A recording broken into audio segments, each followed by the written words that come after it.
That's right, we're doing a Star Wars diorama. I mean, obviously. I'm Sayer, and this is Witch Cove Crafts.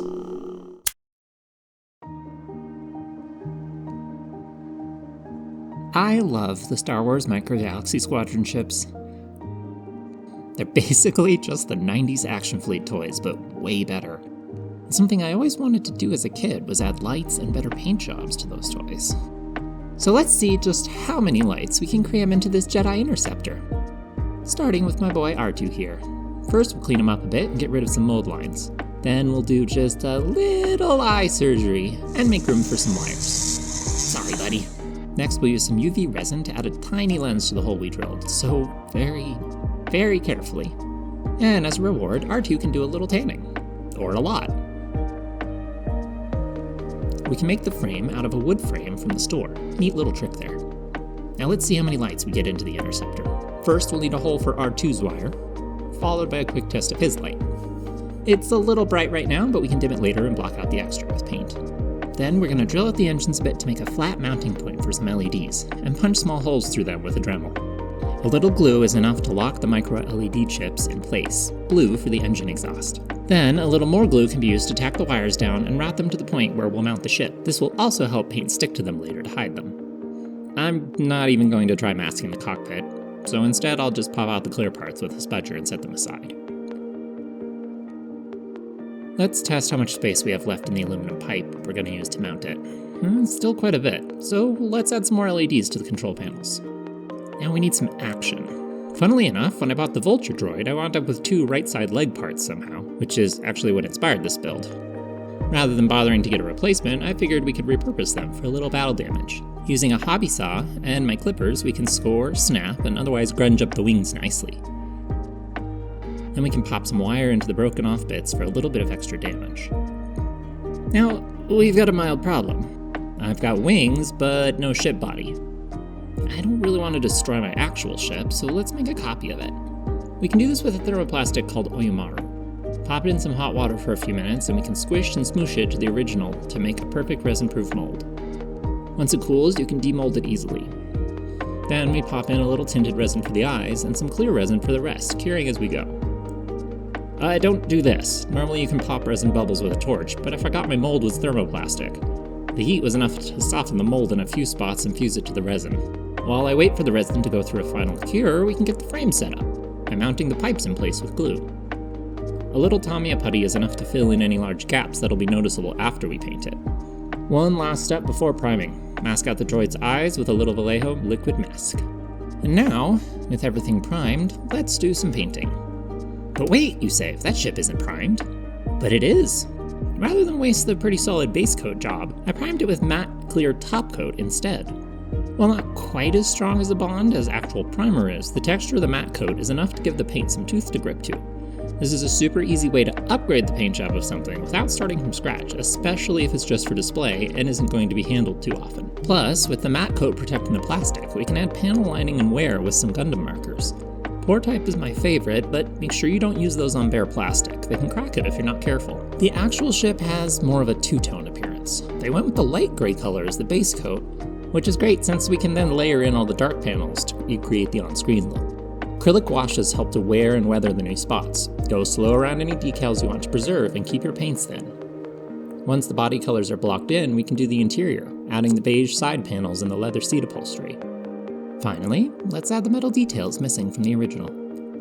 And then, for a very last step, we can add some small scrapes and blast marks of silver and blacks to make it feel battle-worn. And then we can fix up R2. He's been through enough, so I think he needs a little makeover. In addition to painting him with a little more detail and more careful panel lining, we can also redo his blue markings to be more screen accurate than the original toy.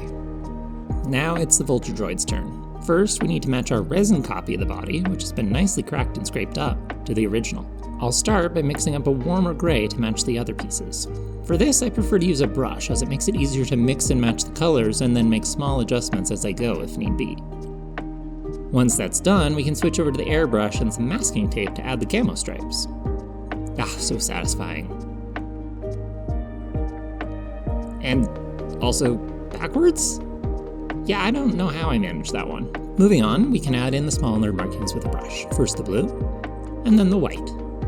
And then it's time to match the weathering on the interceptor with plenty of scratches and blast marks from the explosion.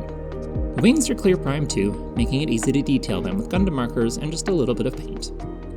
And then we can drill some holes and pin the outer wings to the body. Now it's time for the droid's lights. We're going to use these little flexible LED filaments, which are perfect for explosions, among other things. We'll need to prep a couple of LEDs for this, so we'll solder on color-coded wires to a few of them. Make sure to test as you finish each one. Once we have a few done, we can heat shrink the ends to protect the connections. The heat shrink also sticks to glue much better than the filaments, which will make it much easier to tack the filament loops in place. And once they're glued in place, we're ready to finish the frame. First, we'll mark off a spot for the switch, and then another for the power. Since this diorama has a lot of LEDs and is going to be on the wall, I'm going to power it with a USB-C port instead of batteries. To drill out the switch spot, we'll want to use an increasingly larger bit to avoid splitting the wood of the frame. I don't actually have a bit large enough for the switch, so at the end I'll use a sanding attachment from my Dremel to widen the hole just a little bit extra. Then we can do the same for the power plug, first with the drill bit, and then a router bit to open up the hole to match the plug. Finally, before attaching the ships, I'm going to apply a base layer of Muso Black to the whole thing. Muso Black layers on best in gradual, thin coats that can dry in between passes, and it's also quite fragile, making it easy to mar up. By pre-priming the whole thing with a coat of it, I'll only need to do a final touch-up coat after wiring everything and gluing the ships in place. Then we can add the switch and screw it in. Next, we'll feed the interceptor wires through its mount and glue it in place. Then we can do the same for the Vulture droid.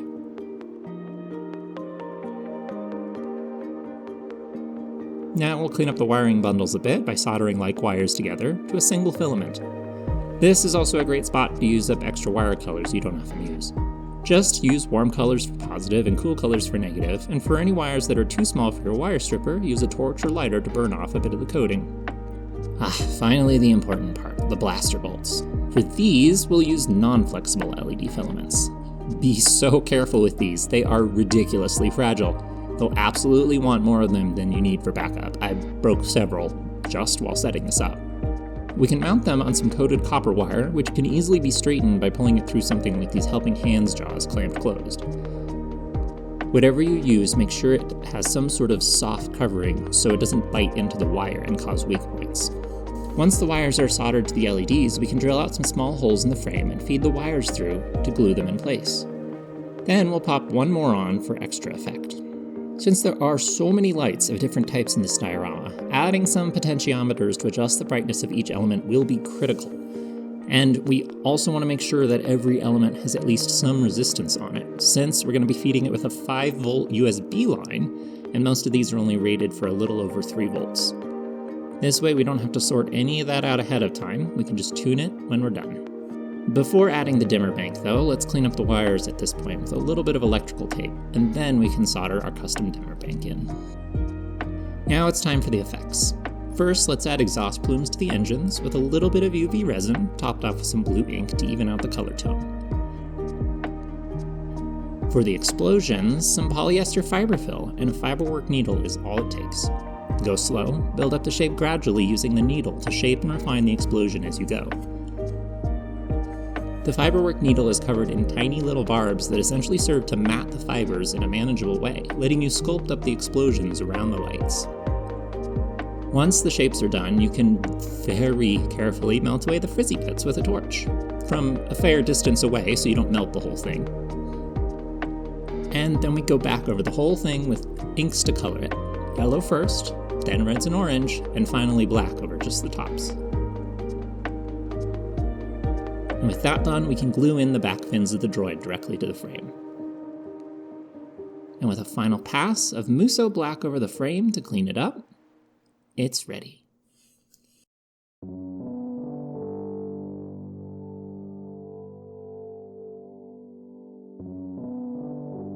Yeah, so if you do just one thing for your dioramas to put them over the top, it's gotta be LED filaments. Lightsabers, blaster bolts, explosions, they're good for all sorts of things and super easy to use. I'll link a couple suppliers I like to get them from in the description, but genuinely the easiest way to get these is just off of AliExpress. It's a lot cheaper than trying to get them on Amazon, and you'll get a lot more. If you want to see more Micro Galaxy Squadron diorama conversions in the future, be sure to subscribe. I've actually got a couple more coming. Thanks for watching, I hope you have a lovely week, and I'll see you next time, here on Witch Cove Crafts.